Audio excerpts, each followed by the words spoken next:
Hey, Bill, what day is it? Hey gang, welcome back to Hey Bill, what day is it? Oops, oh no, Eileen, when I told you that today's show was about pachyderms, I didn't mean to pack my new derm suitcase. Pachyderm is an animal, and not just any animal. Yeah, oops. Thank you. If anybody's been to the zoo lately, you'll recognize our subject this week right away. It's definitely one of the favorite animals of all time. September 22nd is the day we honor National Elephant Appreciation Day. Don't ever forget, because you know an elephant never forgets. Sort of like your wife and her birthday. People of all ages are fascinated by elephants. Here are a few interesting facts about them to help you celebrate with us. These captivating and social animals live between 60 and 70 years. Like humans, elephants developed remarkably close family bonds. Traditionally, there have always been two species, the African savanna and Asian elephant, both having several subspecies assigned by zoologists. However, recently, scientists suggested that the African forest elephant be elevated as a separate, unique species and not a subspecies. African elephants are considered endangered. Early in the 20th century, there were an estimated 3 to 5 million individuals. Today, it's less than 400,000. Since hunters value the ivory more than the life of the elephant, they endanger the continued existence of those majestic animals. Each day, poachers kill approximately 100 elephants for their ivory, meat, bones, and skin. You should never call an elephant thin-skinned. In fact, the very classification term, pachyderm, means thick-skinned animals with hooves or nails similar to hooves. By that definition, they're closely related to the rhinoceros and hippos. A thick-skinned person doesn't get bothered easily, and neither does an elephant. But don't make one mad. It can certainly take care of itself. By the way, the elephant won.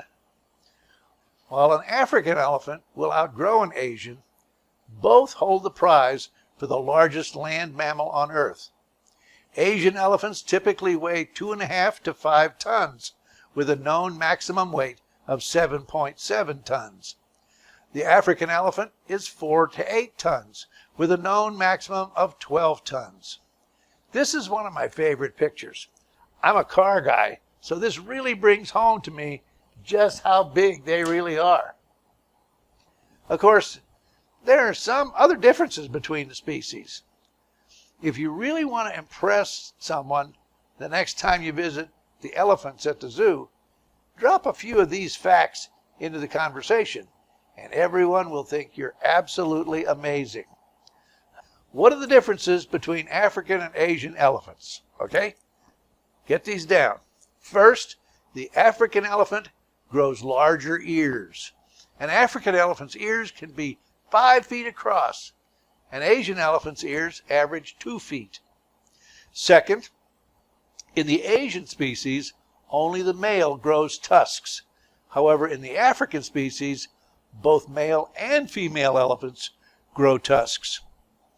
Third, Asian elephants have an arched back, while African elephants have a slumped back.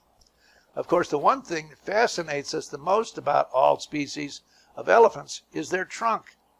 An elephant's trunk is the proboscis, or nose of an elephant. The trunk is the most conspicuous part of its body. But if you look at an elephant's skeleton, you'd never realize that such an appendage existed, as there are no bones to mark its presence.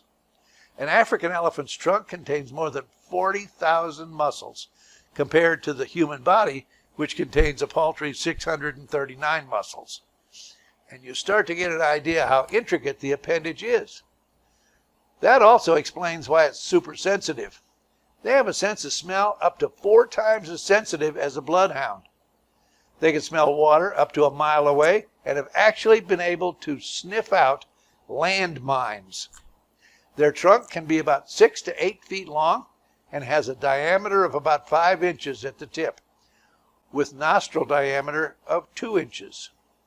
Speaking about trunk length, did you know that a baby elephant's trunk is pretty short at birth, then rapidly gets longer over the first week? My wife says she can trip over a crack in the sidewalk, but if a baby elephant trunk wasn't short at birth, they would step on their own trunks. Luckily for human children, they don't have to worry about tripping over their noses, only their feet.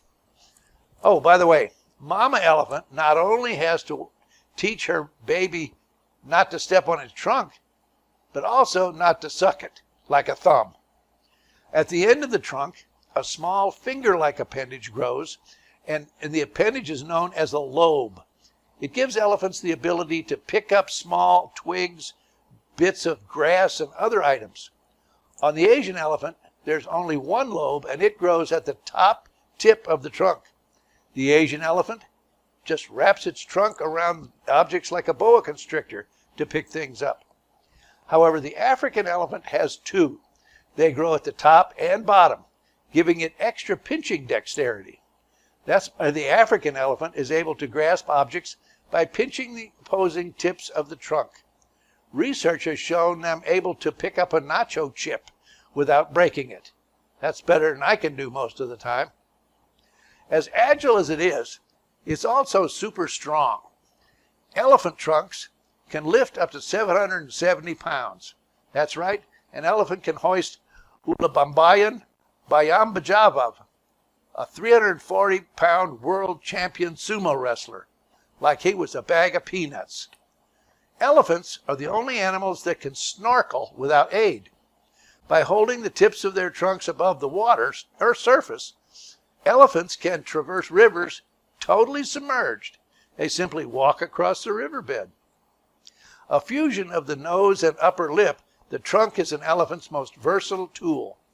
Used for breathing, smelling, touching, grasping, producing sound, it's probably the most amazing body part in the animal kingdom. Both species live in herds. The herds are led primarily by a matriarch and comprised of sisters, daughters, and their young. As the males grow, they move off on their own. Asian herds tend to be smaller than African herds. While both species are herbivores, their diets vary based on the available habitat. In other words, they're like us. They eat whatever they can get a hold of. Well, maybe not everything. Elephants are spirited and playful animals. Have you ever seen them frolic in the water? Reminds me of when the kids were home and we had a swimming pool. Do the elephants really never forget? Well, studies have determined that elephants have excellent memories. They remember vital locations such as watering holes and food sources over large areas of land. I think my wife's memory is a lot like elephants. When she's mad at me, she remembers things I forgot 40 years ago. By the way, before I get in worse trouble, my wife is beautiful and doesn't look anything like today's subject. Going on quickly. Elephants also show recognition of faces and other elephants even after a long period of time has passed. In that way, I guess I'm not very much like an elephant. I can never remember a name, but I can always forget a face. How do elephants sleep? In captivity, adult elephants can sleep 4 to 6 hours a day. In the wild, they rest only about 2 hours, and if necessary, can go several days without sleep.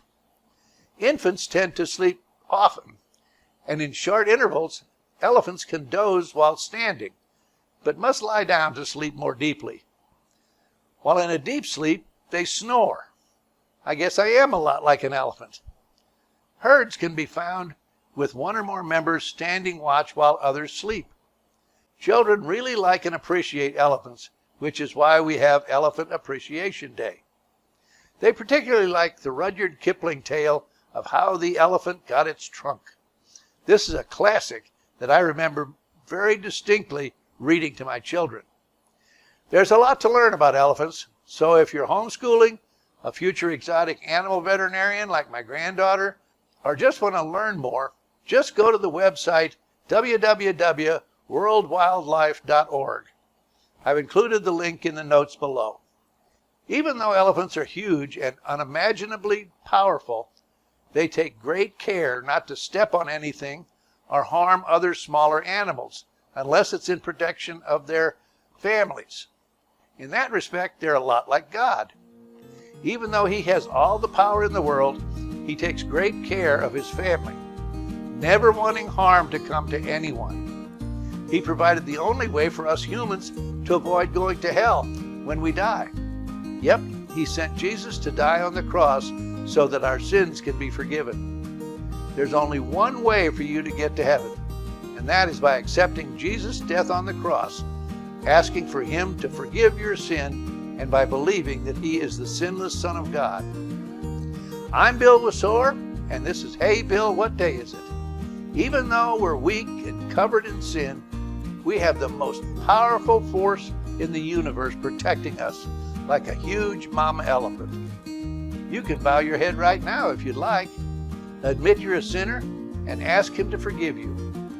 Then you will have a triumphant eternity as well as a triumphant day.